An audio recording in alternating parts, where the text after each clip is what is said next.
जिस मांस को सभी देवताओं ने ठुकराया उसे भगवान श्री विष्णु ने अपनाया। नारायणं नमस्कृत्यं नरं चैव नरोत्तमं देवी सरस्वतीं व्यासं ततो जयमुदीरयेत्।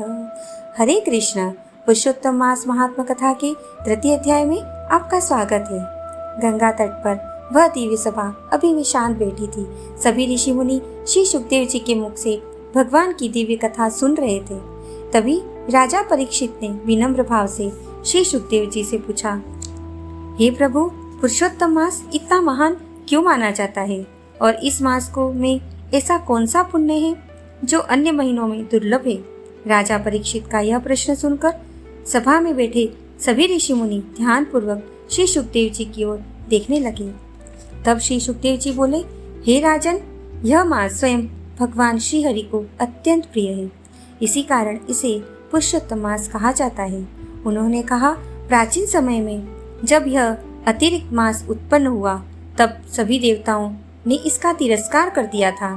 कोई भी देवता इस मास का स्वामी बनना नहीं चाहता था। तब यह दुखी होकर भगवान श्री विष्णु के पास पहुंचा। उस अतिरिक्त मास ने आंखों में आंसू भरकर कहा, हे प्रभु, सभी मुझे तुच्छ समझते हैं, मेरा कोई सम्मान नहीं करता।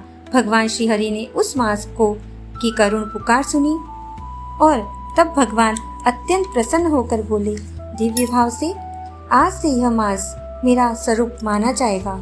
जो भी इस मास में भक्ति, व्रत, दान और कथा श्रवण करेगा उसे विशेष पुण्य प्राप्त होगा। भगवान के यह वचन सुनते ही वह मास दिव्य तेज से प्रकाशित हो उठा। तभी से यह मास पुरुषोत्तम मास कहलाया। श्री सुखदेव जी बोले, हे राजन, जो मनुष्य श्रद्धा से पुरुषोत्तम मास की कथा सुनता है भगवान उसके जीवन से दुख दूर कर देते हैं। सभा में बैठे सभी ऋषि मुनि भगवान श्री हरि की महिमा सुनकर भाव विभोर हो उठे। लेकिन पुरुषोत्तम मास में ऐसा कौन सा कार्य है जिससे भगवान शीघ्र प्रसन्न होते हैं, यह हम जानेंगे अध्याय 4 में। हरे कृष्णा। हरे कृष्णा। पुरुषोत्तम भगवान की जय। ऋषि मुनियों की जय।